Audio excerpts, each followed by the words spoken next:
ஓசின்னு எல்லாம் கிண்டல் பண்ணிட்டு இருக்காதீங்க. புரியுதுங்களா? இப்ப சொல்றாங்க ஓசி யாரு? நீங்க தான் ஓசி. நீங்க தான் ஓசி. ஓசி பஸ் கிடைக்குமான்னு பாக்குறீங்க. ஓசி சிலிண்டர் கிடைக்குமான்னு பாக்குறீங்க. ஓசியில தங்கம் கிடைக்குமான்னு பாக்குறீங்க. இன்னும் என்னென்ன ஓசி எல்லாம் எதிர்பார்க்கறீங்க? லேப்டாப் எதிர்பார்க்கறீங்க இல்லையா? இது எல்லாம் ஓசி அப்படின்னு நீங்க சொன்னதுனால நான் சொல்றேன். இன்னொன்னு தெரிஞ்சுக்குங்க.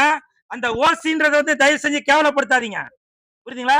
எவ்வளவு மக்கள், ஏழை மக்கள் பஸ்ல போக முடியாம அந்த பஸ்ஸுக்காக ஓசின்னு சொல்ல மாட்டேன், நான் இலவசம்னு சொல்லுவேன்.